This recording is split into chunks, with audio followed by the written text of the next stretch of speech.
ahorita en la comunidad y de temas de interés grupal.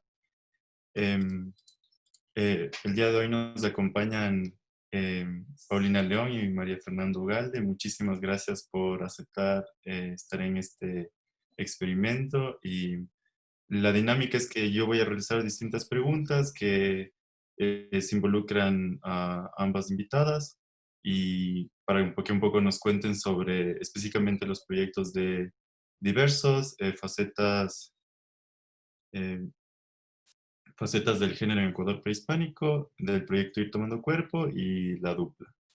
Les invitamos a los que quieran activar sus cámaras para que un poco sea más cercana la interacción entre nosotros y en cualquier momento pueden realizar las preguntas, como dijo Byron, a través del chat.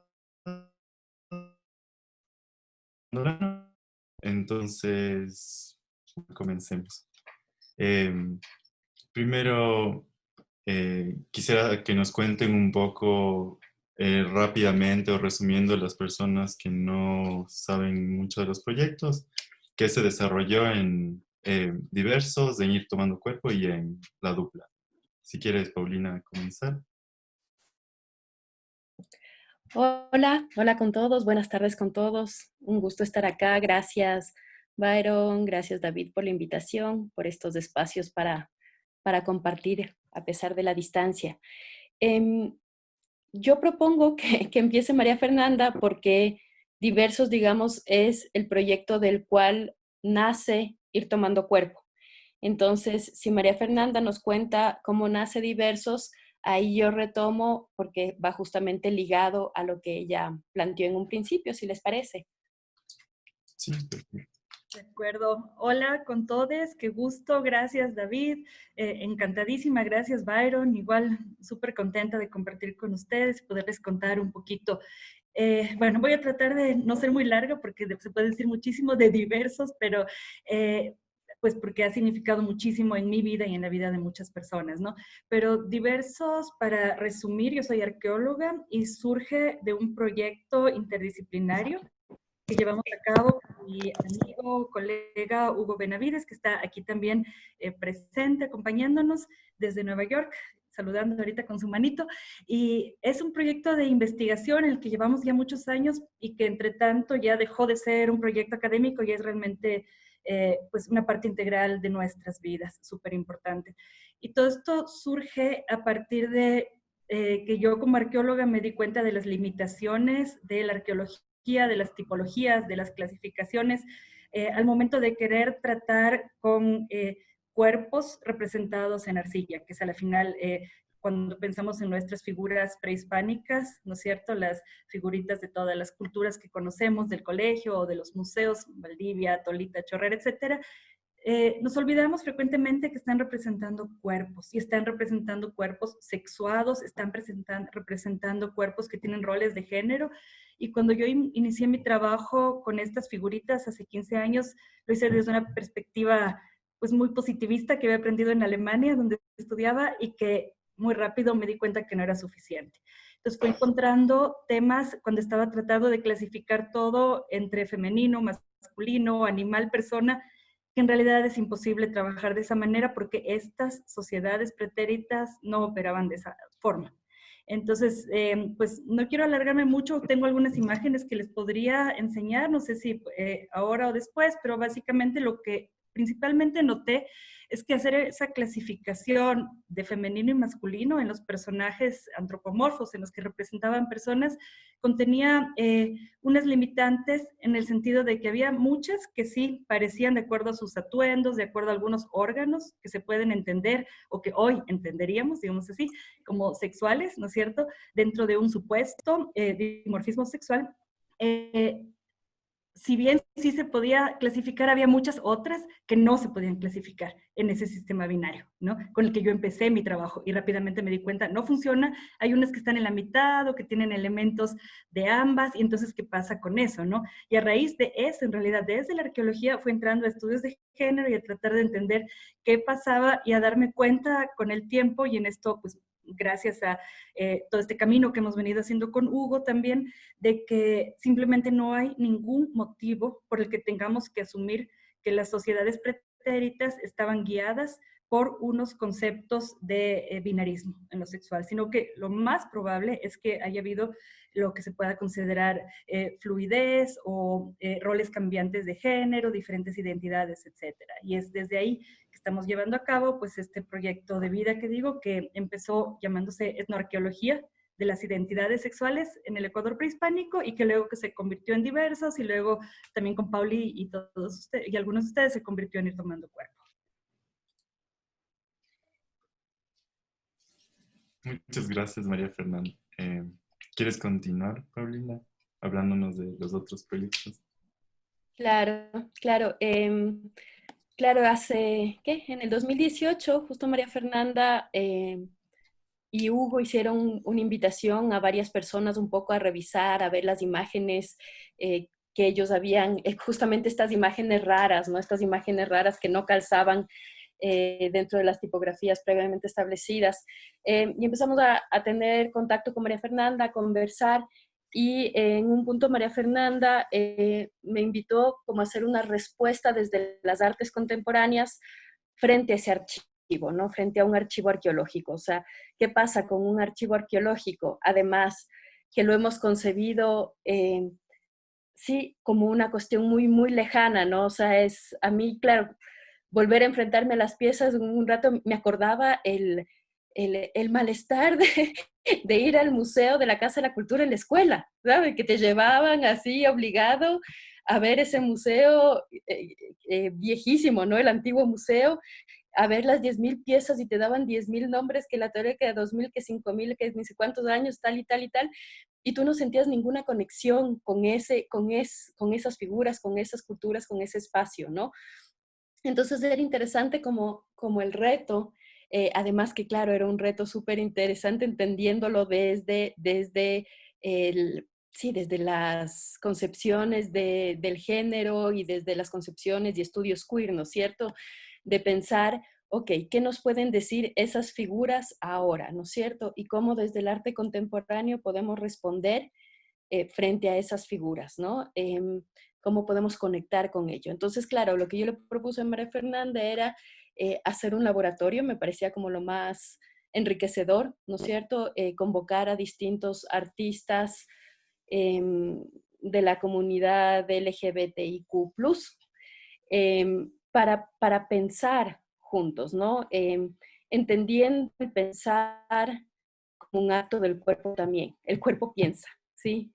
Eh, el cuerpo piensa, ¿sí? Desligándonos de justamente de esa dicotomía cuerpo-mente, que es muy de Occidente y que es además justamente esa dicotomía que nos hace justamente querer clasificar los cuerpos de ciertas maneras y entender al mismo cuerpo como un organismo pensante, ¿no? Capaz de producir conocimiento.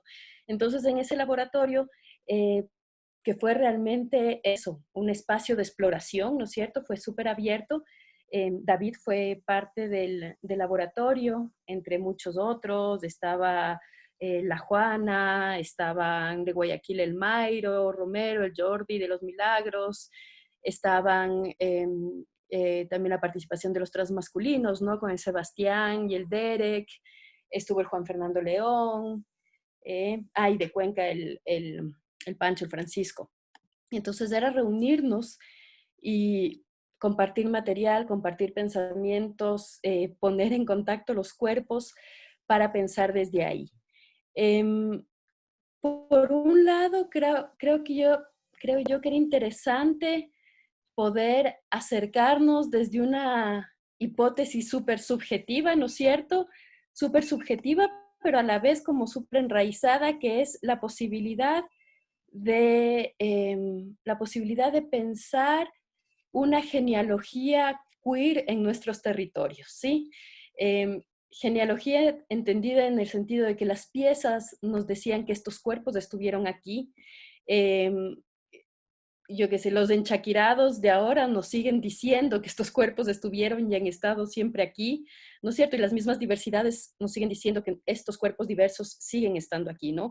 Entonces, como pensar en una genealogía queer, obviamente, que es un término súper anglosajón, pero una genealogía queer de estos cuerpos diversos en este territorio desde hace 5.000 años antes de Cristo hasta ahora, ¿no? O sea, cómo se transmite, y ahí sí, cómo se transmite de cuerpo a cuerpo, en este pensar del cuerpo, una especie de genealogía, ¿no? Yo una especie de conocimientos, eh, sí, que se transmiten de generaciones en generaciones por miles de años, ¿no? Y formas de convivir. Por ahí iba un poco la propuesta. No sé, tal vez David, tú quieres comentar algo de cómo fue para ti participar en el laboratorio.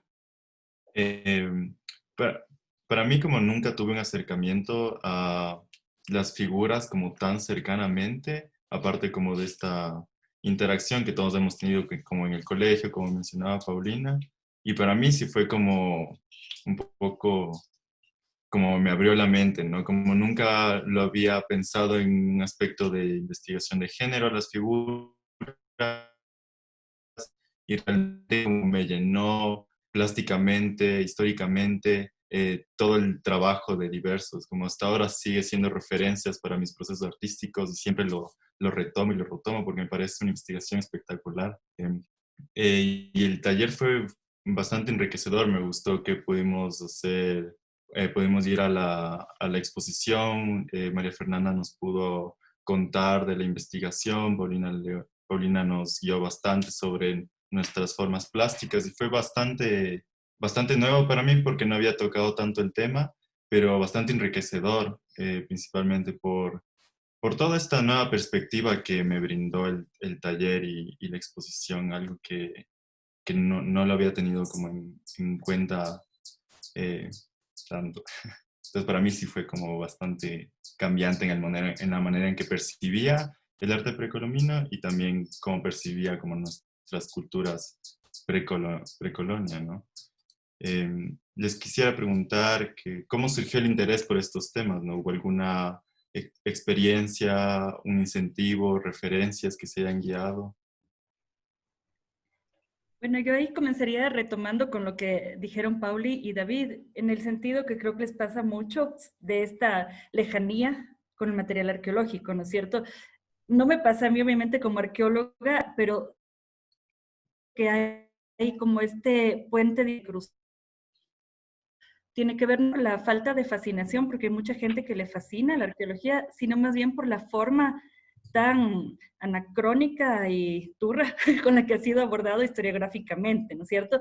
Entonces, ese era como uno de nuestros afanes, por un lado, ¿no? Primero, más que nada, poner claro lo que para mí es totalmente claro, y es que el pasado no está en otro lado, ¿sí? O sea, el pasado es parte de nuestras vidas y lo estamos viviendo todo el tiempo, ¿no? Y hay cómo acercarnos de unas formas muy diversas que no se limitan a la excavación arqueológica. Yo también excavo, yo también trabajo con fitolitos, isótopos y demás términos raros que les puedo decir, pero lo que quiero poner claro es que esa no es la única arqueología, aunque muchos colegas crean que es, ¿no? Y también que la arqueología no es una ciencia positivista. Entonces, en ese sentido, volviendo a tu pregunta del interés, David, claro, para mí siempre fue interesante como arqueóloga, por un lado, que están representando las imágenes y por otro lado esta conexión, esta intersección, ¿no? Entre pasado, sociedad y arte, ¿no? ¿Qué están representando? Porque obviamente estas figuras, que además la tradición de representación de figuritas como las que tenemos en el Ecuador es la más larga de todo el continente americano, ¿no? O sea, es el único espacio donde realmente hay 5.000 años consecutivos de representación de cuerpos. Entonces, ¿cómo es posible? Me he preguntado yo siempre, y por eso es que me he enfocado tanto en ese tema, que estos cuerpos no hayan hasta ahora sido tomados en cuenta e interpelados suficientemente para que nos cuenten cosas sobre sus vidas, sobre su sexualidad, sobre sus relaciones, sobre las propias relaciones de poder entre las personas. Tiene mucho que decirnos y no hemos querido escuchar. Y en ese sentido también una parte importante que muy rápidamente yo me di cuenta junto con Hugo es que tenemos que salir de la academia, porque justamente la academia, y cuando digo salir no quiero decir pelearnos, ¿no? Quiero decir ir más allá, ¿no? Obviamente somos académicos, estamos en la universidad, yo soy profesora en la Católica y me encanta ser profesora, pero es no limitarnos a la academia. Primero porque la academia es muy arrogante y luego porque la academia es muy restrictiva, ¿no? Entonces, la academia quiere obligarnos justamente a estas limitaciones taxonómicas. Y en ese sentido, lo que decía también Pauli de la conexión que falta al salir de la academia y pensar qué otros actores de la sociedad nos pueden ayudar a ver lo que nosotros no estamos viendo por estar tan metidos en este tema taxonómico, de tengo que clasificar porque la clasificación es la única forma de llegar a un orden. Eso nos enseña, ¿no es cierto? Desde el principio, en el colegio, en la universidad. Entonces se nos ocurrió como hablar con otras personas que están fuera de la academia, pero que están relacionadas con las piezas. Artistas contemporáneos, ahí surgió la reunión a la que hacía alusión Paulina, ¿no es cierto? De cómo ven ustedes las piezas, los convocamos ahí a un desayuno en la Católica y dijimos, ven esto y díganos qué opinan, sin decirles nada del proyecto. Y salieron cosas chéverísimas que tenemos filmadas y que habría que también hacer algo más con eso en algún momento, ¿no? Luego de eso, pues también nos acercamos, dijimos, a ver quién, aparte de los arqueólogos, trabaja con piezas arqueológicas, los que fabrican piezas arqueológicas, entre comillas, ¿no es cierto? Entonces nos fuimos a la pila a hablar con estos artesanos que hoy hacen imitaciones de piezas arqueológicas y con ellos también interpelamos a desde la perspectiva de preguntarles a las figuras y que las figuras nos pregunten a nosotros, porque además lo estamos viendo siempre como un ir y venir. Y esa es tal vez la parte también más desafiante de este proyecto, más que cualquier otro en mi carrera, por lo menos, que no se trata solo de las piezas, se trata de nosotros mismos, ¿no? O sea, a partir de este proyecto, yo he tenido como nunca en estos últimos años una reflexión sobre mi propia persona, sobre mi sexualidad, sobre mi papel de madre, sobre mis relaciones humanas, etcétera. Entonces, es un desafío permanente. Quisiera preguntarles que en base en diversos se enfoca mucho en esta idea del cuerpo siamés, ¿no? Que está presente una vez y también en tu trabajo, Paulina, de la dupla. Bueno, se desarrolla todo el trabajo en base a esto. Quisiera que nos cuenten cómo definirían como las principales ideas que descubrieron a través del cuerpo siamés en sus proyectos.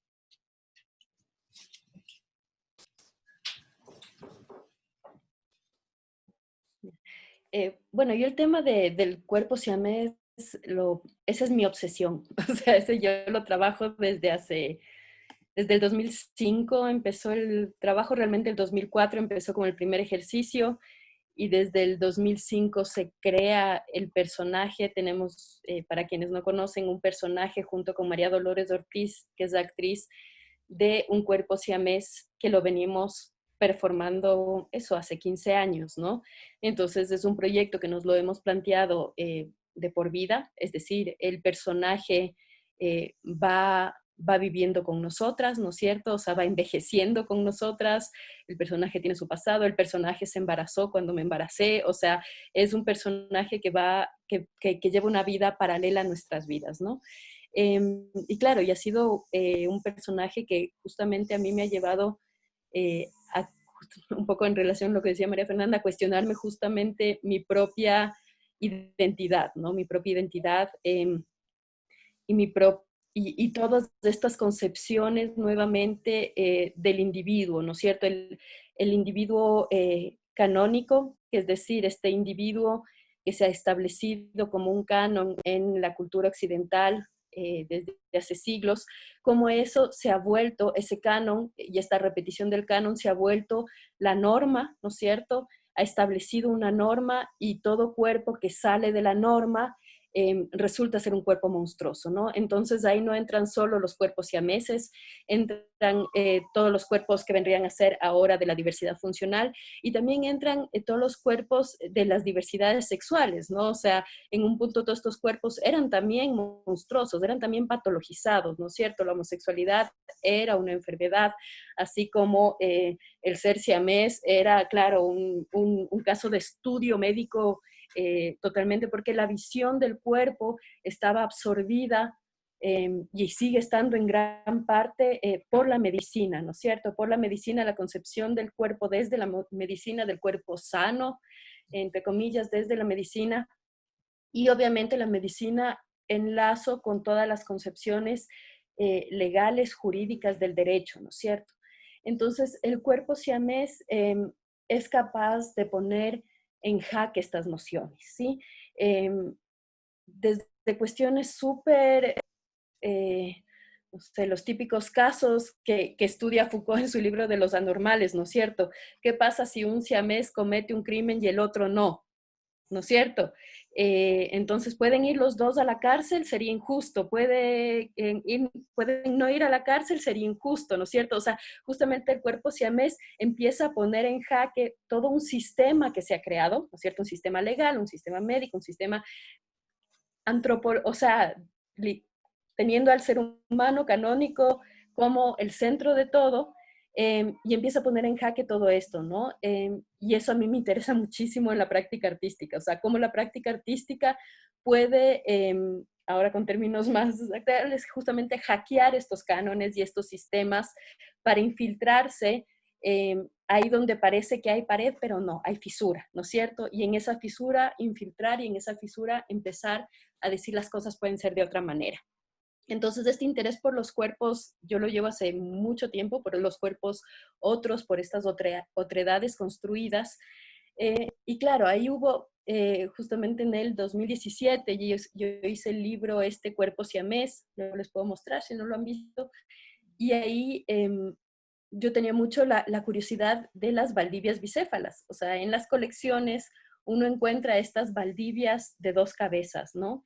Y claro, yo decía, bueno, ¿qué son estas Valdivias? O sea, son realmente representaciones siamesas, son representaciones de lo dual, son etcétera, etcétera, ¿no? Entonces ahí también yo invité a María Fernanda a hacer una lectura, un texto sobre las bicéfalas siamesas, Valdivias, en función justamente también y en relación con lo de ir tomando cuerpo, en una búsqueda que tiene el personaje siamés de Lionel y Lucrecia de encontrar una genealogía siamesa, ¿sí? Ellas como personaje tienen su propia investigación en las que ellas buscan su pasado, o sea, quiénes han sido sus ancestras siamesas, ¿no? Y ahí entran obviamente las Valdivias bicéfalas también. Ahí la María Fernanda nos puede contar un poquito lo que ella nos dice de esas Valdivias. Sí, bueno, más quería también decir, en función de la pregunta y hilando con lo que acaba de decir Pauli, cómo mi acercamiento con lo de los siameses o las siamesas o les siameses es desde otro lado y súper interesante también, ¿no? Por un lado, la invitación de Pauli para ver estos cuerpos compuestos de dos elementos que no sabemos bien qué mismo quieren decir arqueológicamente, pero por otro lado, una serie de figuras que para mí están relacionadas tal vez con, de nuevo, con este tema de diversidad sexual, ¿no? Y que también conforma una parte importante de lo que fue Diversos. No sé si les puedo compartir unas imágenes para que se sepa de qué hablo, porque si no, creo que es medio complicado imaginarse. Ahí sí pueden ver lo que, no sé si pueden ver ahí mi PowerPoint. Sí, sí podemos ver. Ya, chévere. Entonces, son unas poquitas, bueno, más o menos poquitas diapositivas. Eso es una foto de Diversos en preparación y un poco de lo que se trató aquí es de mostrar, solo para que vean algunas de las imágenes, como decía, estas figuras que conocemos nunca habían sido cuestionadas desde esta perspectiva, ¿no? Las figuras femeninas, figuras de lactancia recurrentemente, de mujeres embarazadas, de mujeres enseñando a los bebés, en diversas culturas, ¿no? Las tenemos de muchas formas, pero siempre como con un mismo canon de representación del cuerpo femenino, mientras el cuerpo masculino es como mucho más ampliamente representado, con mucha más individualidad, más plasticidad, incluso un mayor formato. Ahí también hay otro tema en el que no necesariamente quiero entrar ahorita porque es muy, muy largo, pero es el de las relaciones asimétricas de género y cómo yo veo aquí unos inicios muy claros de un establecimiento de un orden patriarcal ya en esta época, ¿no? Pero lo que quiero resaltar aquí es que si bien sí hay ciertos elementos, no solo orgánicos, sino del atuendo, ¿no? Y de la vestimenta, estos serían representaciones, siempre se han leído por lo menos como masculinas, con taparrabos, mientras las femeninas están siempre representadas con faldas, con el pecho desnudo, etcétera. Los hombres además son representados con unos tocados muy llamativos. Sin embargo, lo que llama la atención especialmente para mí, solo para que vean algunas de estas, es por qué hay entonces algunas que combinan estos elementos, ¿no es cierto? Que tienen, por ejemplo, aquí sería el taparrabos como el atuendo masculino, pero una silueta más bien femenina con el tocado típico femenino, por ejemplo, ¿no? Ya desde la propia interioridad taxonómica está ahí la contradicción, ¿no? Intrínseca en el material. Aquí vemos de nuevo, ¿no? Cuerpos con siluetas aparentemente femeninas que parece que fueron hasta pensadas para tener una falda, pero luego tienen un órgano sexual masculino muy evidente, etcétera, etcétera, ¿no? Entonces, estas figuras me empezaron a llamar cada vez más la atención y a la par, y aquí retomo lo de las famosas siamesas, que hay algunas bastante frecuentes representaciones de parejas, ¿sí? Y esta es como otra de las claves de nuestro trabajo con Hugo y que es como un poco retar a la historiografía tradicional, ¿sí? Porque estas parejas que siempre han sido presentadas como parejas de matrimonios o como parejas o hasta escenas eróticas, aquí vemos que está clara este canon, ¿no? De la representación de género. Aquí ven la mujer con senos y falda, el hombre con el taparrabos, entonces bonita la lectura tradicional del matrimonio. Y ahí le tenemos otro ejemplo. ¿Qué pasa, pero, cuando tenemos este tipo de imágenes? ¿Sí? Que claramente, nadie lo puede negar, está representando dos mujeres, si es que queremos creer en esos cánones como tales, en la misma forma de representación como se representan las parejas que se están leyendo como matrimonios. Y para mí siempre fue extremadamente jocoso ver cómo la historiografía tradicional habla en estos casos de matrimonios y en estos casos nada menos que de siamesas, ¿no? Entonces, por ahí mi acercamiento con las siamesas es un poco preguntarles, ¿y ustedes por qué son siamesas si estos son pareja? ¿No? ¿Y quién determina eso? Y quien lo decide, pues es el que escribe el libro y los que lo siguen repitiendo en las guías de los museos, etcétera, ¿no? Pero ¿por qué no imaginarnos otras opciones? ¿No es cierto? Entonces, desde ahí, y lo tenemos en Tolita, lo tenemos en Bahía, a veces incluso con una cargando un bebé, ¿no? Entonces, a mí me parece que sin pretender imponer ningún tipo de interpretación, hay que volver a ver las figuras, ¿no? Hay que repensar las figuras sacándonos esa venda heteronormativa que está llevándonos a esas lecturas forzadamente binaristas, ¿no? Eso de mi parte con las siamesas y ahora no sé, stop share, ya, ahí. Increíble. Les quiero hacer una pregunta un poco más personal, que cómo sus respectivos proyectos han configurado su propia relación con sus cuerpos, su identidad y su sexualidad, que es algo que mencionaron, pero quisiera ahora que lo puedan desarrollar un poquito más. Pauli, ¿quieres para ir alternándonos? Pues yo creo que, bueno, les decía, el cuerpo siamés es un cuerpo que reta muchísimo, ¿no? O sea, que reta mucho a pensar desde otras posibilidades corpóreas. Es un cuerpo, justamente, por ejemplo, ¿no es cierto? El cuerpo siamés ha sido considerado siempre como los o las hermanas siamesas, ¿no es cierto? Siempre se habla de las hermanas siamesas, ¿sí? ¿Esto qué implica? Que son dos que están azarosamente unidas, ¿sí?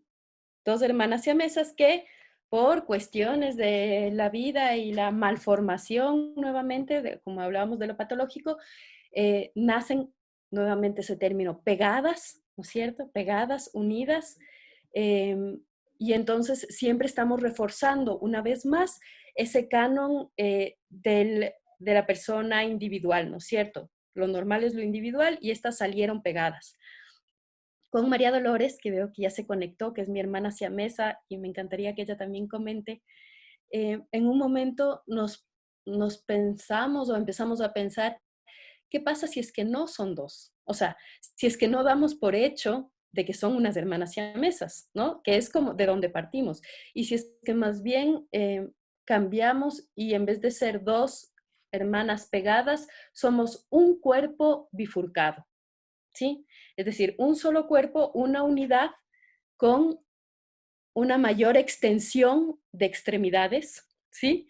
En las que se pueden incluir 2 cabezas, 8 brazos, 3 piernas en nuestro caso, las combinaciones son múltiples en los siameses, pero ¿qué pasa? Y esto también decía desde la bioética Gustavo Bueno, ¿no es cierto?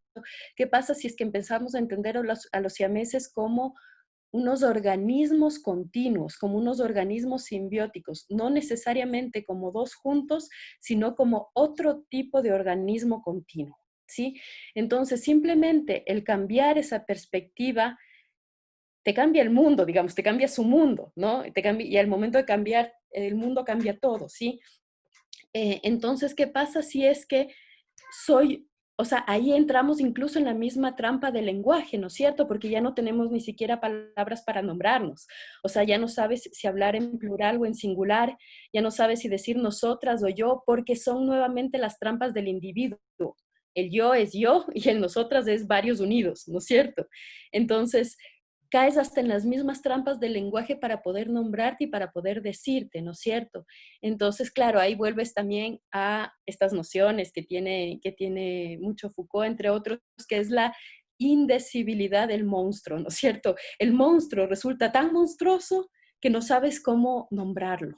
Pero yo veo ahí justamente una potencia, o sea, en ese no saber cómo está una potencia creativa, ¿no es cierto?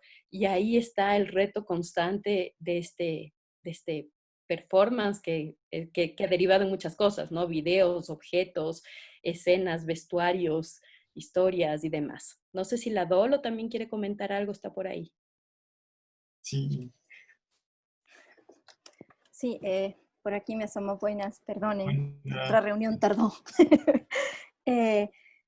Creo, sí, o sea, solo voy a complementar algo que dice Paulina, y es que sí, llegamos a un momento del proceso en el cual empezamos nosotras naturalmente a vernos como un solo ser y a hacer este cambio orgánico de lo que sería esa mirada del personaje. Ahora yo me pregunto si es que si es que este solo ser que contiene dos miradas, dos perspectivas, ¿no? Porque es esta ampliación, expansión de extremidades, como dice Paulina, pero también siento que es una ampliación de pluralidad, de capacidad de contener miradas. Al menos este personaje es capaz de tener dos miradas claramente del universo que le rodea. Y a mí me cuestiona mucho en la cuestión de la identidad, cómo a veces pensamos que o solo construimos una mirada o un ordenamiento del mundo por individuo. ¿Cómo es posible? A mí me parece interesante que el personaje nos diga, sí, podríamos tener varias miradas que dialoguen entre sí dentro de una misma. Es. Muchas gracias, María Dolores. Yo notaría algo más respondiendo a tu pregunta, David, en torno a lo que preguntaste de la experiencia personal y cómo ha cambiado esto con los proyectos. Eso ha sido una cosa totalmente radical de ver, digamos, un autocuestionamiento permanente, primero de notar, lo cual parece muy obvio, pero que no siempre lo tenemos presente, que es que la identidad es una cosa que está transformándose todo el tiempo, ¿no? Nuestra propia identidad se transforma permanentemente. Y luego también notar lo fútil de las definiciones, ¿no? Es decir, al final, ¿qué importa si quieres hombre, mujer o la tendencia sexual? ¿Qué necesidad tenemos y de qué sirve? ¿No? Ahí las lecturas de, por ejemplo, Paul Beatriz Preciado y el Manifiesto Contrasexual, que me parece una obra maestra cuasi futurista, ¿no es cierto? Son súper interesantes en términos de ¿para qué necesitamos a la final esas definiciones, ¿no es cierto? Esas imposiciones de tener que decirnos con un membrete qué somos, si a la final lo que somos va cambiando cada día, ¿no es cierto? Y luego, para mí, otra reflexión importante desde la perspectiva muy personal, muy íntima de mi propio cuerpo, ha venido en relación a la maternidad, ¿no? Y a lo que implica la maternidad, a lo que implica tener otro cuerpo de tu cuerpo, dentro de tu cuerpo, y desde esta perspectiva y de nuevo con las figuras, ¿no? Viendo cada rato las figuras de las embarazadas, de las madres con hijos, de cómo, y esta me parece importantísimo y es en lo que ahorita estoy trabajando más, cómo resulta, y esta es mi hipótesis actual, que estas representaciones de la maternidad en el pasado como en el presente son herramientas también del sistema patriarcal, ¿no? Y en este sentido he encontrado recientemente cosas que me han abierto un montón los ojos, en el sentido, por ejemplo, de conceptos como el de la maternidad intensiva, que no sé si conocen, pero que es un cuestionamiento a esta exigencia de la madre totalmente entregada, de la madre abnegada, absolutamente como si esa fuera la única opción para la mujer que quiere ser madre, y como que la entrega y la pérdida de la propia personalidad, de los propios deseos y los propios intereses, te convierte en una mejor madre, ¿no? Y cómo el sentimiento de culpa y de sacrificio se impone como una estrategia patriarcal para al final limitar los alcances de las mujeres en otros espacios, ¿no? Entonces eso es algo que también me ha hecho reflexionar mucho todo este trabajo de ir y venir a la par de mi propia maternidad y de lo que quiero para mí misma y para mi hija, ¿no? Como no quiero que esas sean las ideas que estén metidas en la cabeza de mi pequeñita hija, David, que tú conociste aquí, que es un huracán que pasa de arriba para abajo y que quiero que siga haciéndolo, y que no esté encasillada en esas extrañas ideas de solo eres buena si no tienes vida. Qué hermoso, qué lindo lo que me acaban de contar.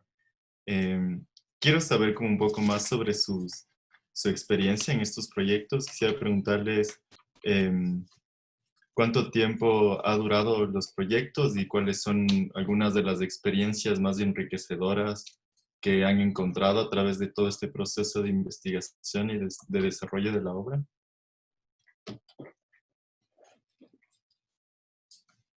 Paulina, ¿quieres comenzar tú? Bueno, en el caso de Ir Tomando Cuerpo, realmente, como ven, Ir Tomando Cuerpo es una deriva de Diversos, ¿no es cierto? El proyecto de María Fernanda y Hugo tienen muchísimo más tiempo. Diversos tuvo su primer laboratorio el año pasado, ¿sí? Entonces apenas empezamos el año pasado, en el 2019, con este lindo grupo de artistas que acompañaron con sus sí, con sus cuerpos pensantes ahí en el espacio, ¿sí? Le veo que el Mati Palacios también está por aquí, él también fue parte muy importante de Ir Tomando Cuerpo, entonces también él nos puede comentar. Y más bien es un proceso que yo lo veo todavía bastante emergente. O sea, hemos arrancado con algo, se ve que hay un montón de material, de potencialidad para seguir trabajando, y es un proyecto que lo hemos pensado con María Fernanda en darle otras salidas, o que ahorita todo se paró, ¿no? Pero ojalá pronto podamos buscarle otras maneras y otras salidas a ese proyecto. Eso con Ir Tomando Cuerpo. En el caso de la dupla, bueno, como les comentaba, con María Dolores nos ensiamesamos desde el 2005. Entonces son 15 años que fluctúan, ¿no? Hay momentos mucho más intensos, donde estamos muy, muy juntas. Ha habido otros momentos más laxos. Yo ahorita estoy metida en un momento bastante teórico, por decirlo de alguna manera, porque estoy haciendo una tesis sobre eso. Entonces estoy mucho en la parte de la teoría de ese proceso. Entonces, claro, en estos 15 años ha habido muchos ires y venires, pero es un proyecto que continúa, ¿no? O sea, y continuará. Así. Sí, lo mismo de mi parte y de nuestra parte. No sé, Hugo, si estás oyendo ahorita, también me gustaría que te dejes ver y nos cuentes un poquito, si puedes, sería genial. Ahí les presento al guapo del momento.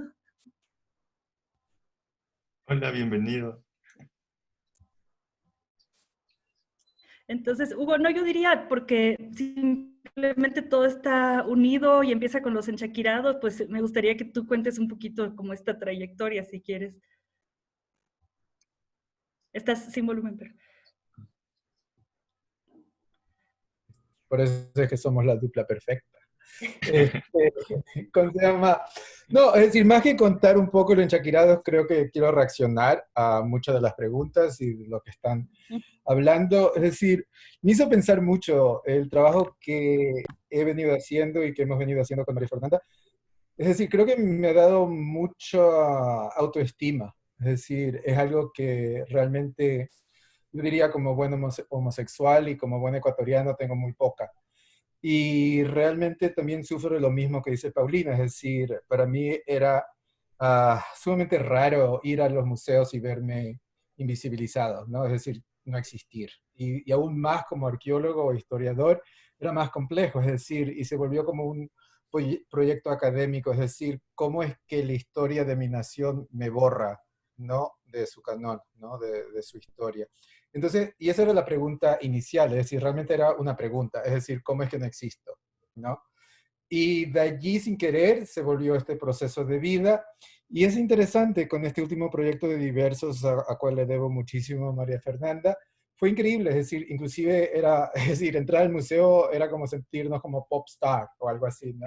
Y entonces era sumamente loco porque, es decir, cómo esta institución nacional, hegemónica y todo lo demás, ¿no? Sexista, patriarcal y toda la cuestión, es decir, ahora no celebra. Entonces creo que por un lado ahí hay un proyecto muy preocupante de cuando instituciones represivas como el museo no celebra, creo que hay un problema. Es decir, y que realmente, es decir, y creo que algo que María Fernández y yo hemos conversado es que es rarísimo que no hubo una represalia, un ataque, porque nosotros estamos preparándonos muy fuerte para eso, ¿no? Ella creo que más que yo, porque está en Ecuador. Porque yo estaba aquí. Exactamente, ¿no? Y porque es la fuente de la relación también. Pero la segunda creo que también se debe mucho al hecho cómo se llevó a cabo, yo creo, la curaduría de parte de María Fernanda y de la gente en el MUNA, ¿no? Que es que no se lo hizo como imposición. Es decir, no era la relectura diciendo así es, sino la relectura es, ¿qué pasa si lo leemos así? ¿Por qué se leyó anteriormente así y qué piensa usted? ¿No? Y creo que los curadores realmente fueron geniales, ¿no? Y ellos mismos se emocionaban mucho como al final de la visita la mayoría de las personas estaban confundidos, ¿no? Estaban totalmente confundidos, es decir, no sabían qué decir, ¿no? Y para ellos esa confusión, como para nosotros, era realmente la contribución, ¿no? Entonces, en eso he estado pensando y creo que me encanta la conversación y gracias por la oportunidad. Gracias. Yo añadiría cortito, justo eso es importantísimo lo que dijo Hugo, o sea, haber tenido ese espacio en el Museo Nacional era algo que jamás pensamos que sería posible, ¿no? Precisamente en el Museo Nacional, con toda esa tradición de esa historiografía no tan conservadora, cómo de pronto, y la verdad es que fue, yo creo que más que todo una constelación de suerte, ¿no? De que alguien como Ivette Celi estaba de directora del museo en ese momento y con todo un equipo que vio el proyecto y de una decidió pues meterse, pero de cabeza. O sea, como dice Hugo, lo lindo es que no lo hicimos nosotros en el museo, sino que lo hicimos con el museo, ¿no? O sea, realmente de pronto resultaba que gente del museo que ni conocíamos venía emocionadísima así a contarnos, qué chévere, yo estoy haciendo la guía y cuéntame más y quiero saber más. Y así nos llamaban para decir, haznos una guía para los guías, para saber más cómo responder, porque nos interesa. Y solo quiero cerrar diciendo, porque preguntaste también, David, de las cosas gratificantes, pues justo ver, por ejemplo, había una parte interactiva, ¿no? Al final de la exposición, que había que poner unos post-its con tus opiniones sobre ciertas piezas, ver cómo se llenó esa sala de post-its hasta el techo, ¿no? De lo que la gente opinaba, de lo que la gente decía, de cómo el tema sí definitivamente era de interés y es una necesidad, ¿no? Y para mí lo más lindo fue que, porque justo una de las cosas sobre las que se preguntaba en esta sala interactiva eran estos cuerpos diversos, raros, o como le quieras llamar, y era la imagen de las dos mujeres juntas, y como gran cantidad de estos post-its tenía la palabra amor, ¿no? Y eso pues me pareció lindísimo. Entre muchas otras cosas gratificantes, pero eso fue muy, muy lindo. Qué increíble.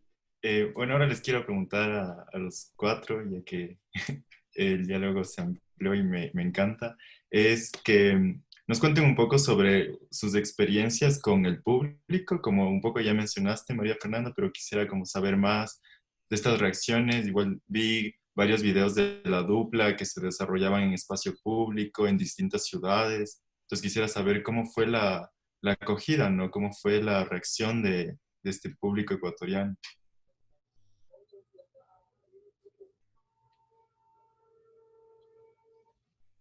Bueno, yo creo que la dupla cuando está en el espacio, cualquiera en el espacio público, en la calle, también en el espacio galería, aunque siempre es un espacio más protegido, sigue siendo un personaje que, o sea, que tiene una doble atracción. Por un lado, creo que encanta y descoloca. O sea, a la gente le da cierta fascinación, ¿no es cierto? Se acercan, es hasta un morbo, ¿no? O sea, y cómo están juntas y por dónde y qué hacen. Y claro, los guaguas preguntan, ¿y cómo van al baño? Y cuando estábamos embarazadas, ¿de quién es el bebé? Y tal. Entonces hay como un cierto interés, fascinación, morbo, pero que a la vez es devela justamente que es un cuerpo hasta cierto punto deshumanizado, ¿no es cierto? O sea, como decíamos, uno no va por la calle preguntando a la gente, ¿y tú cómo tienes sexo? ¿Sí?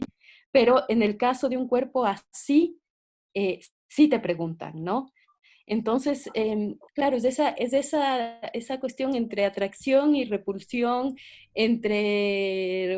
sí, entre halago, pero a la vez, pero a la vez es un irrespeto, podemos decir, en el sentido de que no es un cuerpo humano del todo, ¿no es cierto? Entonces, esta mixtura, claro, a nosotros como artistas, esta mixtura es fascinante, ¿no es cierto? Porque te da un montón de material para trabajar, pero obviamente también te lleva a pensar en todos los cuerpos diversos, ¿no es cierto? Y de la diversidad funcional y que están viviendo siempre en este límite, ¿no? En este límite que es entre lo humano y la bestia todavía, ¿no? Que viene desde, desde la Edad Media, pero que no se ha logrado superar del todo.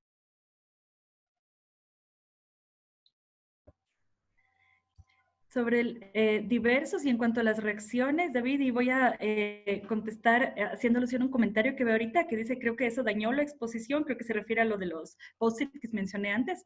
Muchas de estas opiniones sostenían que se desvirtuó la naturaleza de lo exaltable. Yo no lo veo mal, no veo que eso haya dañado la exposición, sino que más bien creo que eso demuestra justamente la apertura a la discusión, ¿no es cierto? Es decir, y como ya dijo Hugo, ¿no? La exposición no pretendía y no pretende contar verdades, ¿no? La exposición pretende repensar. Entonces, yo no puedo invitar a repensar si voy a imponer algo, ¿no es cierto? Ni mi propia opinión, que además ni siquiera es una opinión, sino es una pregunta. Y por eso mismo toda la exposición la formulamos a través de preguntas, y esa fue la otra parte chévere, ¿no? Que siempre, y en eso, pues de nuevo, mil gracias, sobre todo ahí a Avelina Kingman, que estuvo a cargo de esa parte del manejo de la exposición, como reformular las cosas que nosotros habíamos de alguna manera puesto en el guión museológico y irlo repensando juntos y ponerlos como preguntas. ¿Qué si estos cuerpos representan otra cosa? ¿No?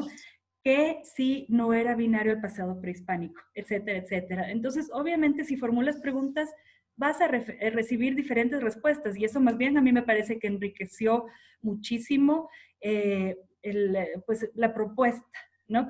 Y justo con Lore y con Alex, que son dos de las mediadoras del museo, igual les pedí que recogieran los posts y si algún momento tenemos planificado todavía reunirnos a procesar las informaciones, porque obviamente yo no vi todos, porque encima luego ellas me contaron que iban recogiendo y se volvían a llenar, o sea, son muchos más de los que pensábamos. Entonces va a ser otro lindo proyecto revisar esos post-its y ver qué realmente, cómo reaccionaba la gente, ¿no? No sé, María Dolores o Osvaldo, si quieren comentar algo de sus experiencias. A mí me parece una cosa muy, muy interesante también, como cuando las siamesas están afuera, que también es como hay una ambigüedad entre si son un personaje o son una persona, si es que están representando algo o si están presentando algo, como la gente que se relaciona con ellas está, o con ella, está enfrentada a algo que no sabe si es ficción o realidad, y se cuestiona acerca de esta delgada línea, ¿no? Si es que es verdad o si es ficción, y cómo la realidad no necesariamente está construida solamente de lo que consideramos palpable, ¿no? Sino que también hay todo un imaginario que pienso que es justamente lo que se ve descolocado. Entonces es recurrente, pero ustedes son de verdad o no son de verdad. Como si es que eso pudiese marcar una diferencia en lo que está ocurriendo, cuando en realidad al final te está cuestionando lo mismo, sin importar si es que es un personaje de ficción o no. Pero es como si buscase el público o quien se relaciona contigo algo que le dé permiso para cambiar su forma de leer la realidad e incluir la posibilidad de otros cuerpos, de otras cuerpas en su imaginario. Creo que aumentaría solo 3 puntos súper rápido. Creo que el primero, reenfatizar lo que dice María Fernanda, que fue genial ver cómo la exhibición se volvió un espacio de discusión, de esta colaboración del público y no de imposición. Entonces creo que de nuevo, ver el museo como un espacio abierto fue para nosotros catártico y absolutamente curativo, ¿no? Y creo que ese es mi segundo punto también. Es decir, para mí los museos que adoro siempre fueron lugares violentos, ¿no? Fueron lugares de violaciones. Y realmente desde muy pequeño pensé que parte de mi propósito como académico era alguna vez transformar el museo en un espacio de curación, ¿no? Es decir, que el museo no sea un acto de violación, sino que sea un acto curativo, ¿no? Es decir, esta idea estoy como en inglés cuando se usa la palabra recordar, que es remember, ¿no? Es como reconectar los miembros del cuerpo, ¿no? Y creo que de esa manera es lo que sucedió con la exhibición, fue una manera de reconectar. Y reconectar también implica conflicto, ¿no? Y creo que eso fue lo más bello, ver ese el espacio como un espacio curativo. Y creo que la tercera es lo que me acaba de suceder escuchándolas a ustedes, es decir, me pareció genial los proyectos. Es decir, era por primera vez estoy viendo los proyectos de afuera, el proyecto de afuera o los proyectos de afuera, y me doy cuenta por qué la gente se emociona tanto. Es decir, cada vez que María y Fernanda hemos conversado de estos proyectos en Ecuador y en otros países del mundo, se emociona mucho, ¿no? La gente se emociona mucho y quiere, de alguna manera, quiere participar, ¿no? Y ciertamente me encanta, pero de cierta manera en cierta manera es difícil también de entenderlo, ¿no? Y me sucedió ahorita con ustedes, es decir, las escucho, me parece bacanísimo los proyectos y toda manera de entender cómo funciona. Ay, ya apagaron el micrófono. Ok. Sigue contando. Sí, no, ese era el tercer punto, ¿no? Que me permite verlo desde afuera más de lo que normalmente puedo y realmente entiendo un poquito la emoción y la fascinación que ha tenido las personas. Y creo que con eso también el público que está ahorita presente, ¿no? Es decir, esto no es un proyecto académico, jamás lo fue, no nos interesa eso, es un proyecto de vida, es un proyecto de supervivencia y de tratar de entendernos y entender al otro, ¿no? Yo creo que algo que puedo rescatar de ambos proyectos que me encantan es que abren la posibilidad de como recopilar una nueva memoria, ¿no? De que no está enfatizado en esta heteronormativa o en esta idea de cuerpos hegemónicos. Quisiera preguntarles como, ¿cuál sería la importancia de esta memoria y cómo creen que sus proyectos la han afectado, ¿no? Yo diría muy cortito, para mí es memoria, pero es memoria vinculada con el presente y eso es lo importante, ¿no? Y por eso también fue tan maravilloso y genial ir tomando cuerpo, ¿no? Porque con la idea que tuvo Paulina de hacer esto como un laboratorio, con la participación de todos ustedes, David, Mateo y todos los demás, lo que hicieron con sus cuerpos y cómo repensarnos en nuestros cuerpos hoy desde esa inspiración de la memoria, es lo más enriquecedor que yo vi ahí, ¿no? No quiero decir más, sino exaltar cómo, de nuevo, la memoria no es solo el pasado, ¿no? Sino que está presente y nos reconfigura día a día.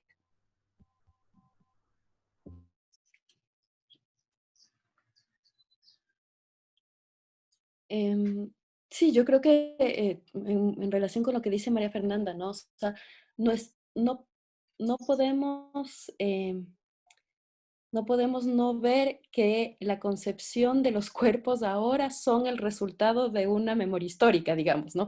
De una forma de concebir los cuerpos, sobre todo en Occidente, ¿no? Que es nuestra mayor influencia, cómo estos cuerpos se han ido construyendo y han devenido en cuerpos aceptables, aceptados o cuerpos rechazados, ¿no? Rechazables. Cuerpos sanos versus cuerpos patologizados.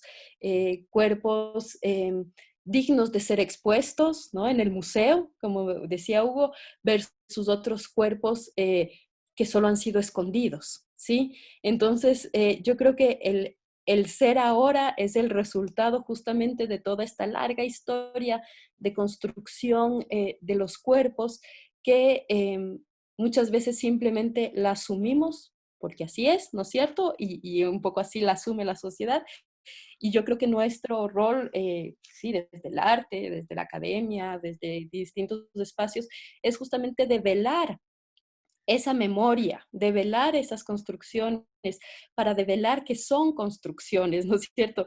Y a partir de esas memorias tener la posibilidad de transformarla, ¿no es cierto? Para crear una nueva memoria a transmitir. Entonces yo creo que es ese vínculo que debemos conocer y ver para tener la capacidad de transformar.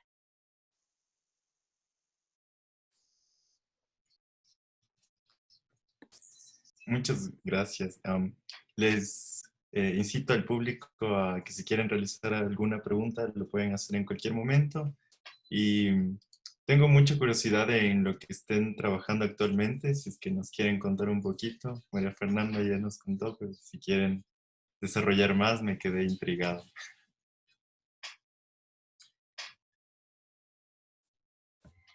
Yo diría tal vez primero ver inquietudes del público, porque por ahí en interno ya alguien me contó que quería preguntar algo y pues si no ya podemos contar un poco más, si les parece. Claro.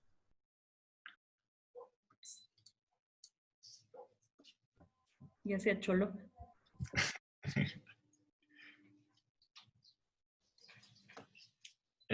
Aquí leo una pregunta, ¿ya? Dice, ¿no creen que esto puede afectar la formación de los niños? Es decir, entiendo cuál es el punto y seguramente para un adulto sea provechoso poder cuestionarse todo esto, pero ¿qué sucede con los niños menores? ¿No tienen el discernimiento suficiente para poder analizar esto? Sería bueno si puedes especificar a qué exactamente te refieres para ver según eso quién contesta y por dónde.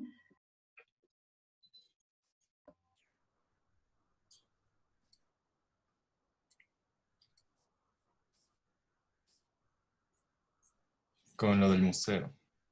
Creo que se refiere a diversos. A ver, ahí, ya. No, para nada, al contrario, diría yo. No, o sea, al contrario, yo lo que pienso es que el problema es que los niños vienen limpios y se les mete un montón de cosas impuestas, ¿no? Desde diferentes instancias de las sociedades, ¿no? Las asimetrías de diferentes tipos, esta obligatoriedad de lo heteronormativo, etcétera, etcétera. Entonces, más bien yo creo que para los niños es especialmente provechoso, ¿no? Ver que en la diversidad está la riqueza de la vida, ¿no? Y que además precisamente para un niño, ¿no? Y eso es algo que también habíamos hablado varias veces con Hugo, cómo nos habría gustado a nosotros de niños poder que exista también esa perspectiva, ¿no? Y de que la gente que no necesariamente está en su propio espíritu, encasillada en esas normas de la sociedad, no tenga que sentirse que está fuera de algo, ¿no? Entonces, más bien yo lo veo al contrario. Yo quisiera añadir que, bueno, como espectador, sí me hubiera encantado como entender estos cuerpos diversos arraigados a un pasado y me hizo como reinterpretar como el rol de esta colonialidad, ¿no? De cómo ha configurado nuestros cuerpos y cómo esta hegemonía sigue presente hasta ahora y cómo se nos enseña, ¿no? Como me hubiera encantado tener esta perspectiva de niño y entender que la diversidad ha estado mucho tiempo antes de establecer cualquier norma o establecer cualquier sistema. O sea, a mí en lo personal hubiera sido como gratificante.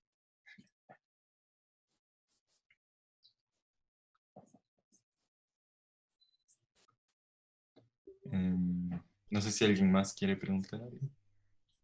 Claro, es decir, solo para conectar eso y capaz empujarnos a otro punto, es decir, es lo que yo me refería con violaciones, ¿no? Es decir, yo sí fui violado en los museos desde muy niño, ¿no? Y impuesto una identidad que no tenía nada que ver conmigo, ¿no? Y creo que eso es lo que realmente estábamos, al menos yo, tratando de discernir académicamente, ¿no? Es decir, cómo podemos hacer un mejor trabajo de reflejar la realidad, No, es decir, las piezas arqueológicas que pusimos no eran ninguna que estábamos nosotros creando o reinterpretando, simplemente lo que estábamos haciendo es reflejando la realidad.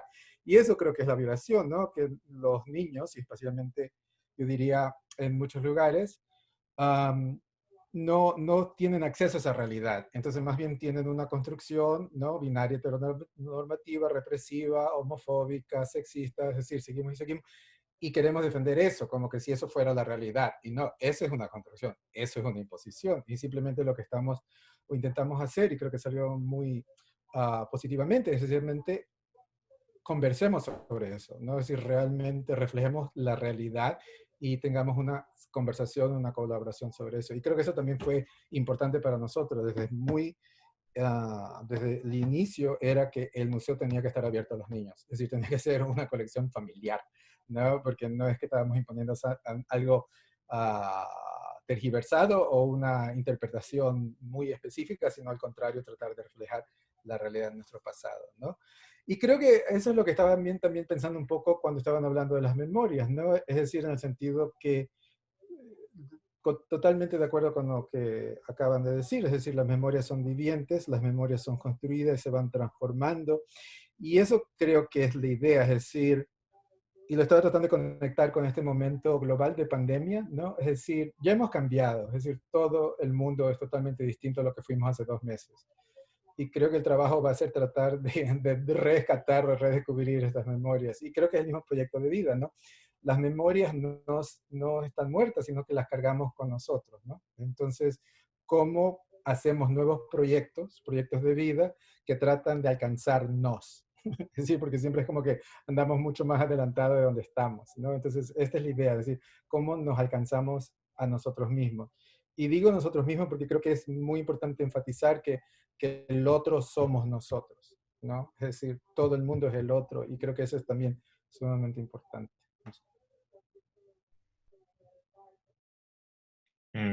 Esto que acabas de mencionar justo me hace pensar sobre la obra de la dupla y que lo han hecho como una constante alrededor del tiempo, entonces que ha configurado como sus distintas etapas temporales con sus distintos momentos que han tenido en su vida. Entonces quisiera que nos cuenten un poco sobre estas experiencias que han traspasado desde lo personal de ustedes como artistas hasta la obra de la dupla, como por ejemplo mencionaste esto de Paulina cuando estabas embarazada, entonces también se trasladó eso como qué otras partes creen que su persona, su ser como artista se ha trasladado a la dupla y también como la dupla se ha trasladado a sus personas. Em, sí, yo creo que la contaminación es constante de la dupla hacia nosotras y de nosotras hacia la dupla, ¿no?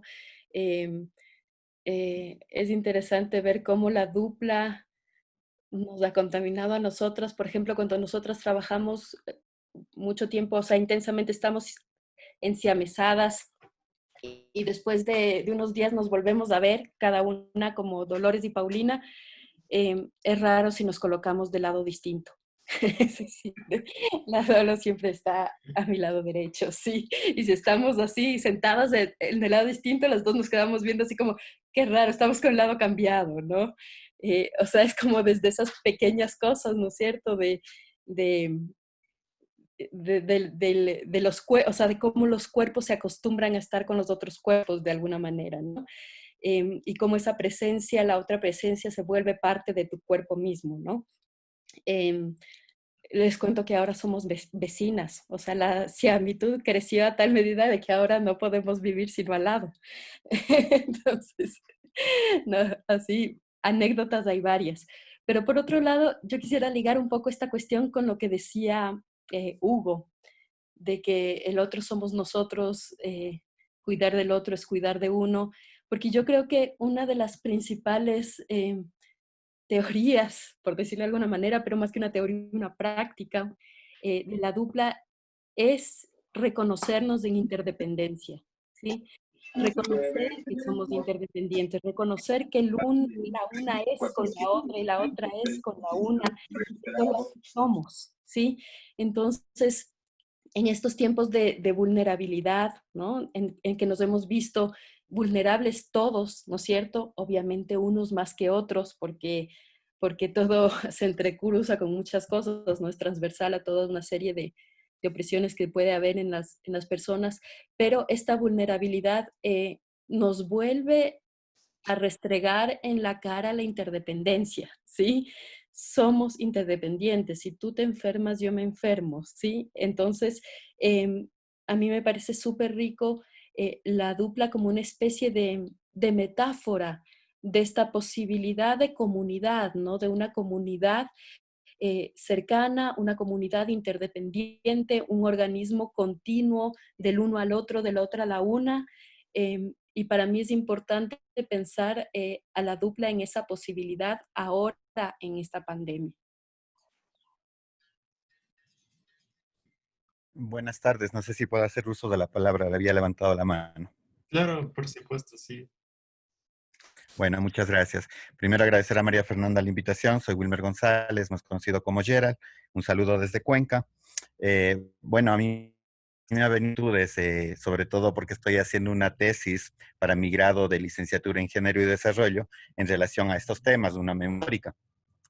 Entonces, a mí se me virtud en este momento cuando en el INPC o en el Instituto de Patrimonio, una vez nosotros habíamos planteado desde nuestro colectivo que es Silueta Cuenca, el hacer un estudio, un acercamiento, por ejemplo, en qué momento de la historia Inco, Colonia y Cañari, sobre todo la cañárica, saber dónde se perdió todo este vestigio de reconocimiento hacia la diversidad. Y me acuerdo muy claramente que uno de los funcionarios del INPC, que era una persona indígena, nos decía, no, es que no podemos hablar de estos temas porque no existieron, porque no hay, simplemente ustedes están inventando algo de que no existe dentro de nuestras culturas.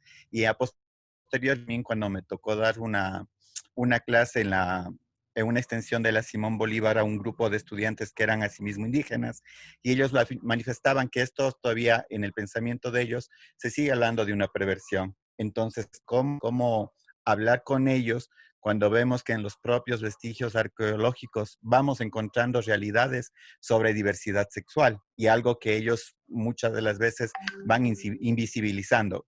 Para tocar un poco más del punto, incluso con lo que sucedió en Tungurahua, el castigo hacia los padres porque no educaron bien a sus hijos y que fue condenado dentro de su comunidad indígena.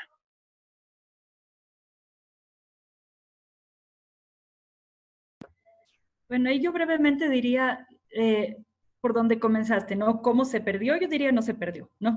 En ningún momento se perdió nada, ha habido más bien unos esfuerzos terribles por esconder lo que en realidad siempre ha estado y nunca se ha perdido, ¿no? Y ejemplos de eso los tenemos incluso en las crónicas más tempranas de los españoles, ¿no? Y yo ahí de nuevo le pediría a Hugo, si quiere contarnos un poquito de los enchaquirados, no me odies, pero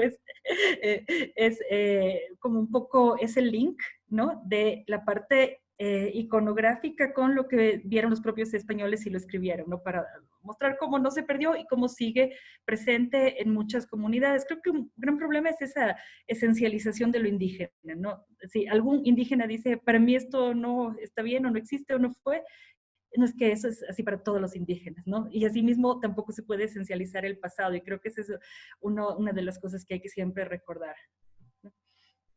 Sí, creo que muy brevemente es lo que estaba pensando en este proyecto etnográfico, histórico que estamos haciendo en Engabao. Es decir, creo que la forma de hablar es de transformación, es decir, el pasado no desaparece, ¿no? Se transforma. Y allí la frase de Faulkner me gusta mucho, donde dice, el pasado no está muerto, ni siquiera ha pasado. ¿No? Es decir, son estos legados del pasado que nos hacen vivir, tomar decisiones y pensar en la forma en que lo hacemos ahorita, ¿no? Entonces, el pasado se ha transformado. Y yo creo que lo vemos en la península, ¿no? Lo vemos en la península de Santa Elena y en Engabao, ¿no? Yo me crié en Ecuador con todo el mundo contándome que la península era la mata de los maricones, ¿no? Y es interesante, ¿no? Porque la idea es que la mariconada es un acto, una cuestión urbana, no contemporánea de la metrópoli. Y lo que damos cuenta en Ecuador es que hay una mayor presencia de homosexualidad, al menos masculina, en la costa, ¿no? Y ellos mismos nos hablan, ¿no? Sobre los enchaquirados, ¿no? Ellos nos hablan de cómo cuando ir a Guayaquil se sienten discriminadas, ¿no? Es decir, aquí en la gran urbe metrópoli moderna de Guayaquil, ellas se sienten discriminadas como no se sienten discriminadas en Engabao, un pueblo pesquero rural pequeño. Y hay que entender ese proceso, ¿no? Y ese proceso no es foráneo, no es extranjero, no es blanco, es autóctono, ¿no? Es decir, nuestros grupos indígenas tenían una gran diversidad sexual que fue reprimida y fue castigada. Y dice, tenemos que hablar de una presencia colonial de casi 5 siglos, ¿no? Entonces, o más. Y eso no es en vano. Entonces, pero no implica que desapareció, lo que implica es que se transformó, y se transformó en formas muy represivas, ¿no? Y cuando vas a la costa y vas en Gabao, es decir, te das cuenta de que hay una diversidad sexual salvaje, y es medio loco porque al menos para nosotros es complicado, porque cuando preguntamos sobre esa diversidad sexual en el Gabao, es como que la gente se queda un poco loca, porque es como, ¿de qué estamos hablando? Porque para ellos es tan natural y tan normal la homosexualidad que ni siquiera los ven como personajes extraños. Y entonces nosotros allí como académicos creo que estamos haciendo un gran daño posiblemente, es tratando de enfocar a un grupo que dentro de la homofobia guayaquileña urbana lo vemos como raro y alternativo, pero en la costa no se ve así, ¿no? Y yo creo que ahí lo ves, es decir, allí ves esa transformación indígena que está presente hasta este momento, ¿no? Y fue por eso tan lindo que ellos retomaron este nombre en Chaquirados, es decir, porque se dieron cuenta que, de nuevo, es decir, una continuidad histórica que ha sido violentada y que ha sido cortada, ¿no? Y ese es parte del próximo proyecto que por ahora está en espera, ¿no? Pero me encanta también, Paulina, tu idea de interdependencia, es totalmente bella y se conecta con esta idea del amor de nuevo.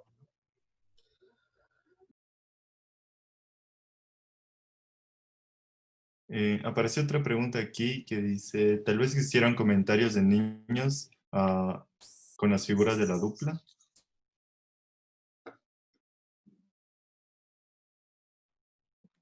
Dolo, tú dale. Estoy aquí todavía luchando con el micrófono. Sí, sin duda. Los niños preguntan y tocan también, que es algo que no hacen los adultos. Ellos sí estiran la mano, quieren conocer ese cuerpo, y eso es hermoso porque quiere decir que ellos no tienen cierta barrera para relacionarse, sino que la curiosidad es lo que guía su aprendizaje y su disposición. Los niños preguntan, estoy tratando de acordarme, Pauli, tú después te acordarás, sobre todo esas preguntas cuando estábamos embarazadas. Pero ellas sí llegan a preguntar, pero ¿cómo pasó? Pero usted tiene un marido, pero son 2 maridos, pero ¿qué hace? O sea, hay muchas convenciones o estructuras sociales que entran en cuestión cuando tú ves un cuerpo que de pronto no se va a ajustar a lo que te han dicho que es lo que tiene, que es la norma. Entonces, es muy interesante cómo ellos pueden realizar un proceso ellos y ellas pueden hacer un proceso de descubrimiento a partir de que hay algo a lo que no se aplica lo que me han enseñado mis mayores. Y también quería retomar algo de las preguntas anteriores, porque cuando se habló de la exposición de los niños a estos otros cuerpos o a estas diferencias, y si es que esto les podía dañar, y yo pienso que no. Estoy recordando concretamente una experiencia en México donde una madre que al mismo tiempo era profesora dijo, ay, cómo les agradezco, porque ahora le puedo explicar a mi hija, le puedo contar algo sobre otros cuerpos, puedo acceder de manera sensible a este tema.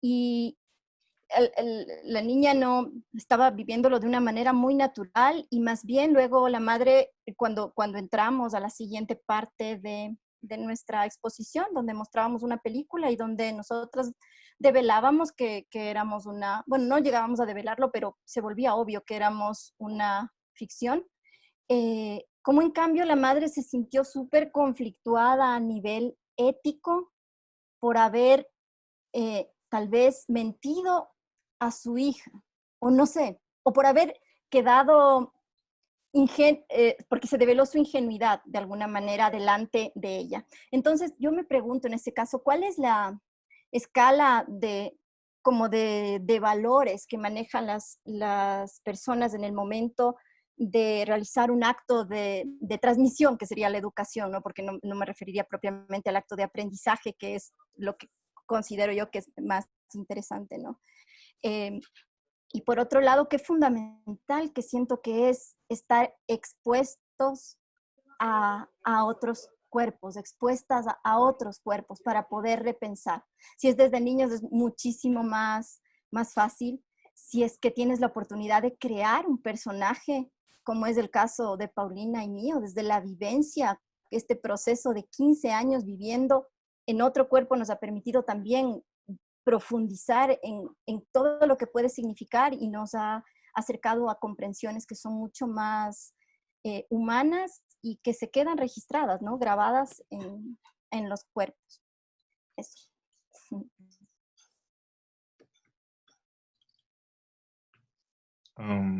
Bueno, aquí hay un comentario o pregunta que dice, ¿y qué tal si no quiero educar a mi hijo de esa forma? ¿Qué tal si soy judía ortodoxa y no quiero que a mi hijo le laven el cerebro con eso?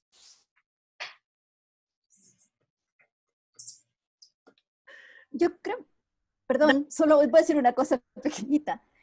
Uno está expuesto al mundo y uno aprende del mundo como con lo que viene. Creo que solamente se trata de un tema, como rescatando lo que han dicho los demás, de que qué es lo que estamos invisibilizando. Eso es la invisibilización, es una forma de violencia.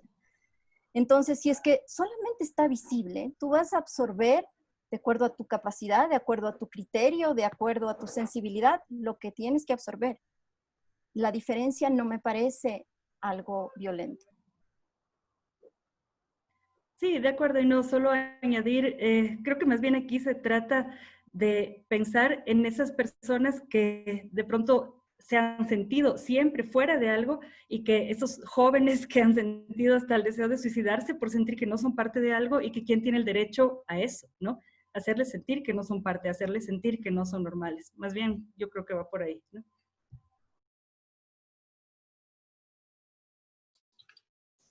Yo creo que, como dice María Dolores, de como siempre va a existir estos espacios, pero yo creo que estos espacios son importantes para nosotros, como dijo María Fernanda, que las personas que no se sienten de acuerdo con esta norma impuesta, que yo podría decir incluso que esta norma que nos lava el cerebro, desde mi perspectiva, eh, a quien rechaza y a quien no, ¿no? Y estos espacios a mí en lo personal me hacen sentir identificado, me hacen sentir que yo no soy un ser extraño que solo surge actualmente, sino que hay más cuerpos diversos que existieron en un pasado, y no un pasado como cercano, sino un pasado extenso y van a existir en un futuro.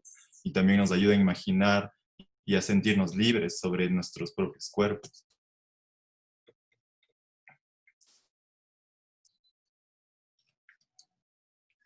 Em, no sé si alguien más quiere mencionar algo. Mati, di algo. Tú fuiste parte de ir tomando cuerpo. Sí. Dale. Sí, sí, sí, tengo muchas cosas que decir. Sobre todo porque me acuerdo perfectamente que tuvimos una charla con respecto a la niñez LGBT, ¿no? Y yo creo que así como muchos que estamos aquí, después de mucho tiempo de haber tenido muchos problemas cuando no nos visibilizábamos en las escuelas, en la literatura, en la publicidad, en el museo, creo que finalmente pudimos como congregarnos y hablar mucho sobre esto y algo así como depurar todas esas cosas que estaban ahí, ¿no? Como el rechazo que dicen que es un proceso natural, pero que yo siento que fue como súper tóxico y súper dañino y que nos tuvimos que reunir después de mucho tiempo porque para mí fue así, ¿no? Como yo lo pude ver a pesar de que yo no fui artista de ir tomando cuerpo, creo que eso ayudó un montón personalmente y también como profesionalmente, ¿no? Como ver que ahora estamos mucho más unidos, mucho más fuertes y mucho más representados.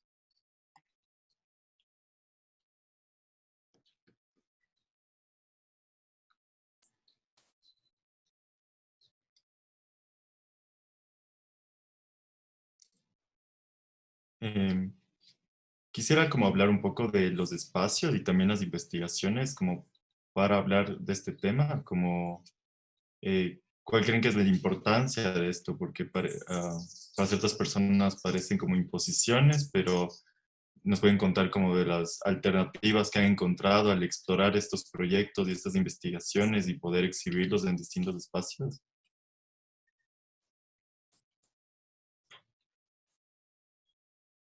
Yo solo voy a responder con un comentario que recibí de precisamente algunas de las mediadoras del museo, ¿no? Y que fue una de las cosas más gratificantes, que dos de las mediadoras del museo dijeron que básicamente la exposición les cambió la vida, ¿no? Les hizo repensar lo que venían replicando y repitiendo en torno a las piezas, y ellas se han abanderado también mucho del proyecto. Entonces creo que es un pequeño ejemplo de por qué estas cosas son importantes, ¿no? Uno solo de muchos que se podría decir.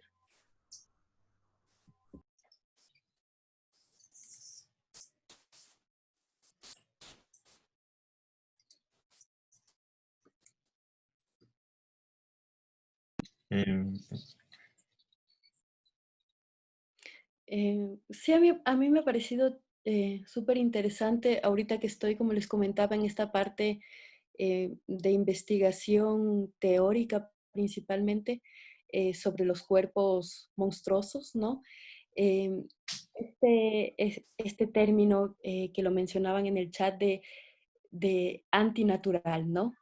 Es súper interesante, claro, es un término que es de la Edad Media principalmente.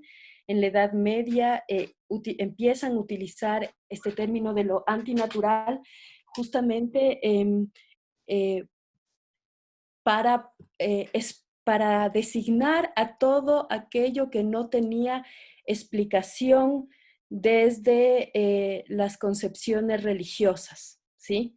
Entonces, si es que habían dicho que Adán y Eva era Adán y Eva, entonces, ¿cómo podía haber un hermafrodita, no es cierto? Entonces era antinatural, ¿sí? Entonces, este término de lo antinatural se volvió el término para designar a todo aquello que no puedo explicar, ¿sí? Y por tanto, el término para justificar una serie de maltratos, violaciones, vejaciones a los cuerpos diversos. Entonces, me parece súper interesante poder hacer esta lectura en el sentido de que, bueno, hemos pasado de concebirnos únicamente como cuerpos al servicio de los dioses, de Dios, ¿no es cierto?, del Dios judeocristiano, a pasar a ser cuerpos luego al servicio de la productividad, ¿no es cierto? Luego las personas con discapacidad son justamente las personas que no son productivas para el mercado, ¿no es cierto?, para el capital. Y entonces, en esa misma evolución, seguir pensando cómo estos términos que hemos asumido como naturales, justamente el término antinatural, el término discapacidad, son una vez más una serie de construcciones que responden a unas normativas sociales, religiosas, del capital, del patriarcado, etcétera, etcétera, y que creo que nuestro rol en estos espacios es justamente tener la posibilidad de ver un poquito más allá de eso. Pido un ratito la palabra, creo que en este punto sí podría intervenir como un cuerpo antinatural al que le considera ella como con problemas genéticos, ¿no? Al ser nosotros personas intersexuales, de ver cómo como tú decías, Paulina, cómo esta normatividad ha querido normar nuestros cuerpos también y no saber cuánto daño nos han hecho, por ejemplo, con las cirugías, con las intervenciones quirúrgicas supuestamente para componer un cuerpo que estaba dañado desde el nacimiento, por así decirlo.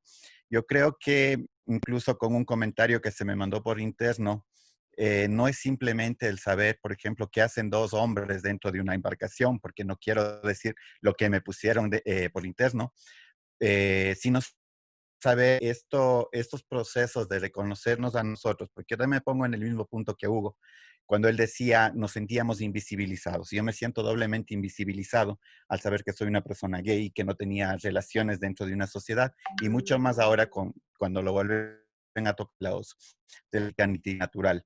¿sí? El saber cómo nuevamente este controlar de los cuerpos nos quiere nuevamente ponernos en la palestra de qué es lo bueno, qué es lo malo, quiénes somos los que tenemos que estar todavía metidos en un claustro, en un closet, donde no podamos ni siquiera libertad de sentar, ¿sí?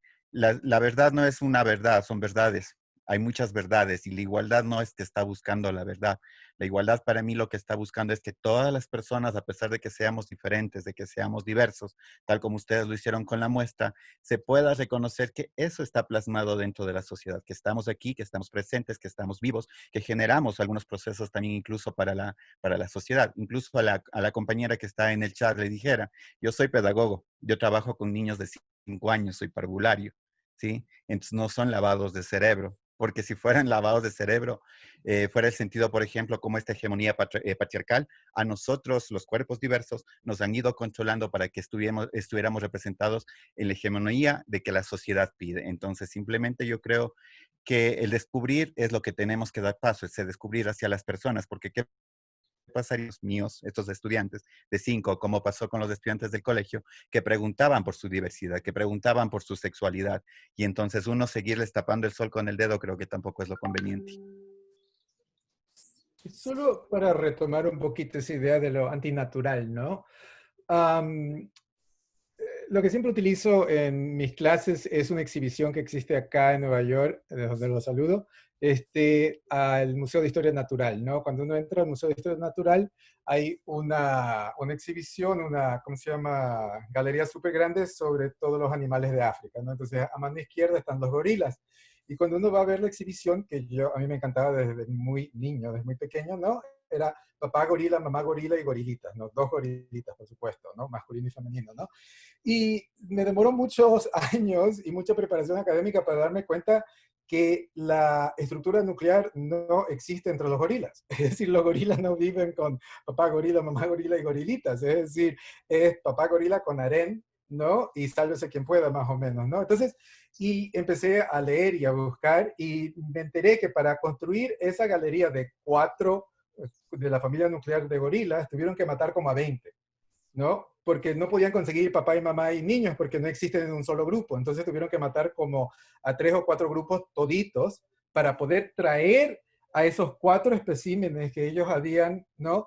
Es decir, antinaturalmente creado, representando una realidad que no existe en la naturaleza y ayudarme a creer desde muy niño que yo debo ser muy antinatural y muy perverso porque hasta los gorilas saben que hay que vivir heterosexualmente y en familia nuclear, ¿no? Y se puede imaginar la liberación que sentí cuando me di cuenta de que sí, los gorilas saben muy bien y no viven en estructuras nucleares ni ¿cómo se llama? Como estaban representadas, ¿no? Entonces, creo que de eso se trata, ¿no? Es decir, ver que toda exhibición, como estaban hablando, es una representación y preguntarnos, ¿no? ¿Por qué estamos representando lo que estamos representando? Y también, ¿por qué nos causa tanta ansiedad ciertas representaciones, ¿no? Es decir, ¿por qué nos da tanto miedo, ¿no? Y por qué la diversidad de nosotros mismos, ¿no? Es decir, porque, y eso es lo que digo, que nosotros somos el otro. Es decir, a mí no me asusta la diversidad del otro, me asusta esa diversidad que me toca a mí. Entonces, si estás reaccionando de esa forma violenta, es porque está allá adentro. Es decir, si no, no te tocara. Es decir, a mí hay muchas diversidades que ni siquiera me llegan porque realmente no están dentro de mí, ¿no? Entonces, creo que eso es realmente reconocer por qué saltamos ante esta diversidad y como acaban de decir, creo que sería realmente lindo poder examinarnos en vez de cuestionar y violentar al otro, ¿no?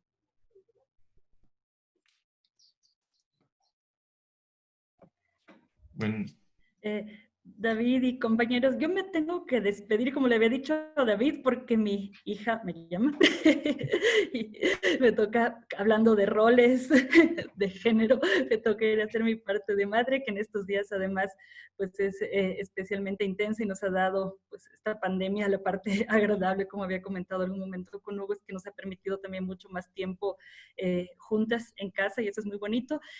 Solo brevemente diciéndoles a todos, primero a David y a Bayro, pues muchísimas gracias, ¿no?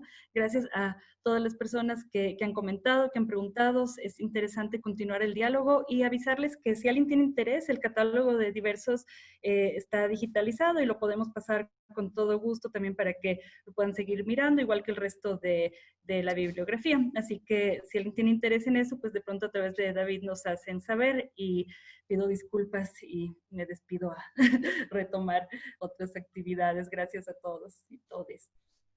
Listo. Muchas gracias, María Fernanda. Gracias. Abracitos a tu hija. Gracias.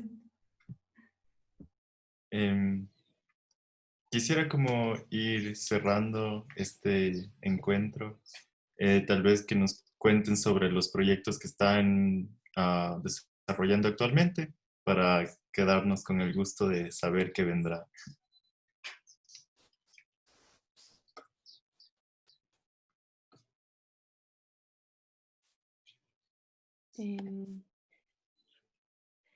Yo, bueno, con lo de la dupla, como les decíamos, es un proyecto largo.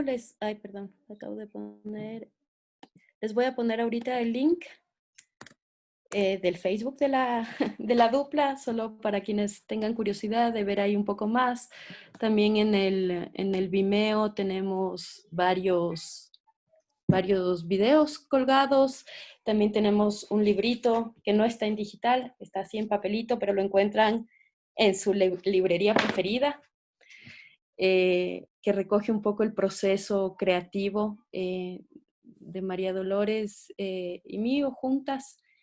Yo les comentaba, bueno, por un lado, con respecto al proyecto de la dupla, yo me he embarcado ahorita en una tesis doctoral sobre el asunto. Entonces estoy reflexionando mucho sobre ese proceso, sobre esta genealogía monstruosa de la que les comentaba.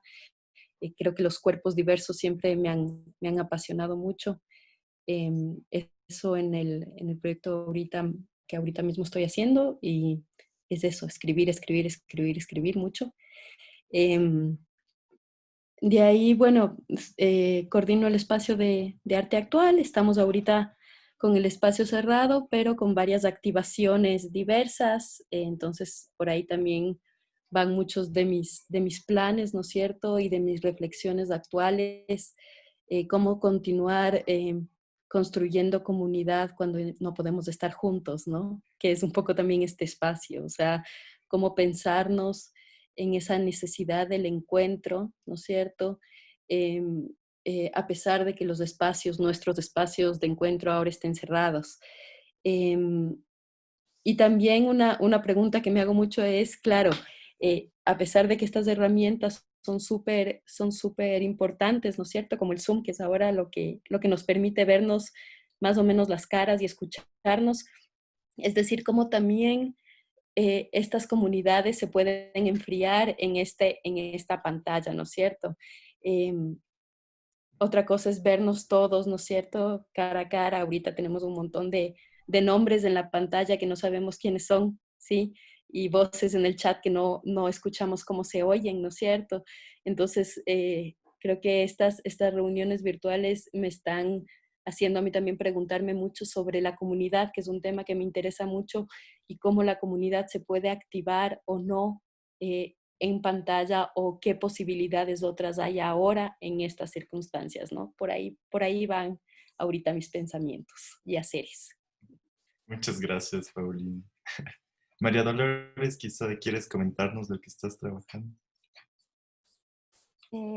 Bueno, yo estoy trabajando por ahí coincidencialmente con Paulina.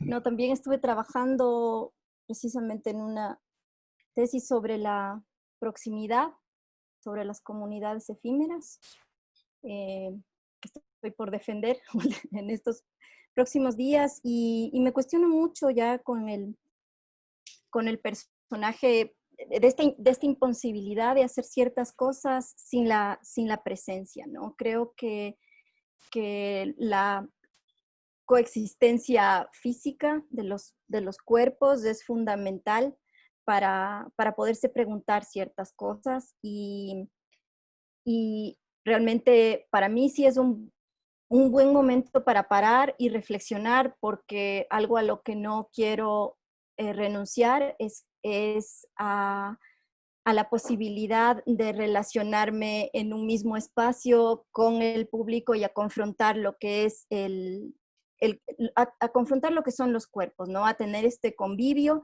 que al final es comunicación, donde no solamente digamos, artistas están emitiendo y están recibiendo el público, sino que realmente hay un intercambio vivo. Y eso es lo que me inquieta ahora. Pienso que si se llegara a alargar esta situación, ya que las siamesas somos vecinas, entonces tenemos ciertas licencias de cuarentena que naturalmente nos llevarán a crear algún otro capítulo, ¿no? Pero por ahora creo que coincide que estamos en un tiempo de pensar, de reflexionar, y el entorno también nos pide pues lo mismo. Listo. Muchísimas Y gracias. muchísimas gracias por abrir generosamente este espacio aquí, que caí un poco de paracaidista, y a Paulina por incluirme también para poder hablar de la dupla. Muchas gracias, Byron y David. Muchísimas Por- gracias a ustedes por contarnos de sus experiencias. Siempre es muy enriquecedor tener estas charlas y saber lo que los artistas están haciendo, ¿no? Y lo que han hecho y la importancia de hacerlo. Y nada, muchísimas gracias a los dos, a Paulina y a María Dolores, a Val. Gracias a ustedes, David, Yo Byron. antes de cerrar, perdón, quería preguntarles algo que se me había quedado desde hace rato. Como un poco escuchándoles en general sobre todos estos temas del cuerpo, los cuerpos, toda la idea de la diversidad, como me preguntaba mucho sobre el rol de las instituciones, el museo, escuchándole a Oscar sobre el Museo de Historia Natural, donde siguen esos gorilas con ese núcleo familiar, eh, si bien diversos, por ejemplo, nos permite otra lectura, o al menos cuestionarnos la lectura tradicional de la sala de exhibición. Cuando sale la muestra temporal, sigue el mismo guión museográfico, digamos. Entonces, quería preguntarles un poco respecto al rol de las instituciones, cómo deberíamos pensar o cuestionar, eh, y hasta qué punto es importante ya un cambio estructural de las narrativas museológicas, de los guiones, de las instituciones también, ¿no? Arte Actual, por ejemplo, tiene un programa que va incorporando como estas otras formas de pensar, de pensarnos a los cuerpos, que permiten otros accesos, pero desde la institución más rígida, ¿no? Estatal, es el Museo Nacional que narra o de alguna forma trata de articularnos nacionalmente, se vuelve un poco agobiante ver que se vuelven como esporádicas las chispas para repensar esas estructuras. Eso.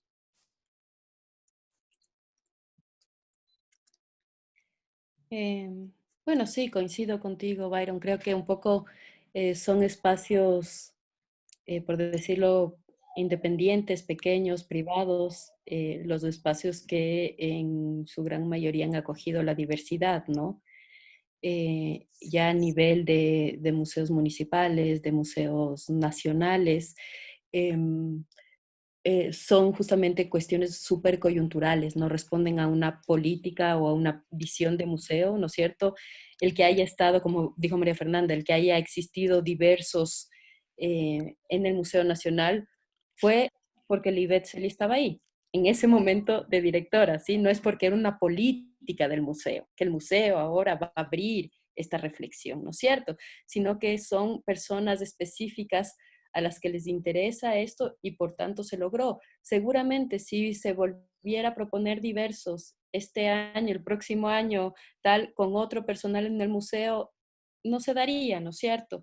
Entonces, sí falta yo creo que es nuestra carencia en el mundo cultural, no solo de la institución museo, sino en todo el mundo cultural, es la posibilidad de pensar políticas, planes y proyectos a mediano y largo plazo, ¿no? Y políticas, planes y proyectos justamente entendiéndonos a los espacios culturales como espacios que generamos sentidos, es decir, que generan sentidos y por tanto legitiman sentidos, ¿sí? La institución es una legitimadora de un discurso, ¿sí? y los grandes museos, o sea, las colecciones permanentes, el Museo de la Ciudad, el Museo Nacional, tal, son instituciones que establecen un discurso de identidad, ¿no es cierto? ¿Quiénes somos como quiteños? ¿Quiénes somos como ecuatorianos? ¿Quiénes somos tal? Y son una vez más unos discursos que invisibilizan una serie de otras narrativas, de otros personajes, de otras formas de... Entonces, por ejemplo, yo recuerdo en el Museo de la Ciudad, hubo un momento cuando existía mediación comunitaria, había unos recorridos en clave de género bien interesantes, que justamente en esa exposición súper patriarcal, digamos, súper del héroe, ¿no es cierto? El discurso, o sea, la mediación desde el programa educativo hacía evidente las falencias, los huecos, ¿sí? Es decir, aquí faltan esto, acá falta tal mujer, acá falta esto, ¿no?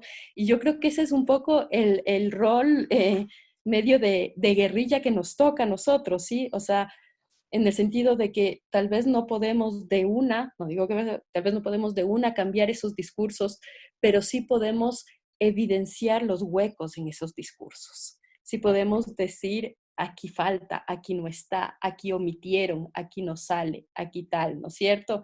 Entonces yo creo que eso, digamos, como artistas o, bueno, académicos, pensadores, yo creo que podemos empezar evidenciando esos huecos, esas falencias, esos escondites, ¿no? Para luego, ojalá, en algún momento poder crear unas políticas de museo mucho más amplias, ¿no? Yo quisiera complementar un poco diciendo también que así como es importante el rol de estos espacios, sí es necesario que vayamos buscando cierta permeabilidad, ¿no? Porque también hay como un régimen estético establecido en esos espacios, ¿no? Donde gracias a esa legitimación también se maneja una visión de lo que es el arte y de lo que no lo es, y también una idea de quiénes son capaces de apreciar el arte y quiénes no. Entonces, creo que es fundamental generar acciones como artistas, y si estamos trabajando o si estuviésemos trabajando dentro de instituciones que rompan esa barrera, ¿no? Que permitan que otros discursos construidos por otras personas que no necesariamente son los que saben de lo que es arte y lo que no es, puedan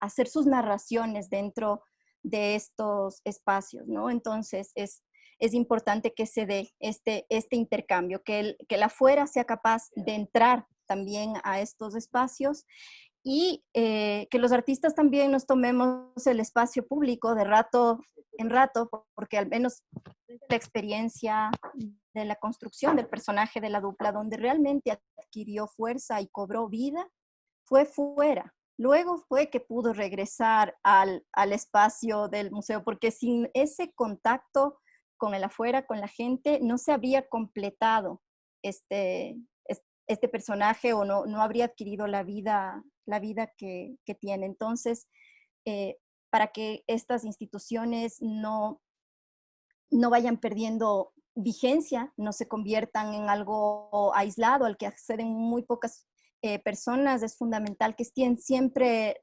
repensando cómo generar relaciones y cómo incluir a las distintas culturas que están en su entorno.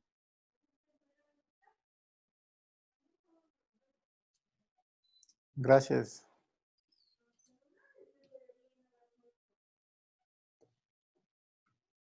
Listo. Bueno, entonces creo que podemos dar por cerrada esta reunión. De nuevamente, muchas gracias por tomarse el tiempo de hablar de sus proyectos y eso.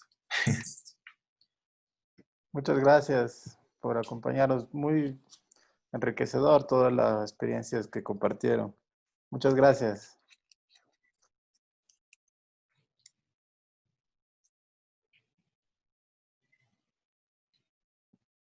Gracias, que estén bien. Gracias, abracitos. Chao, chao.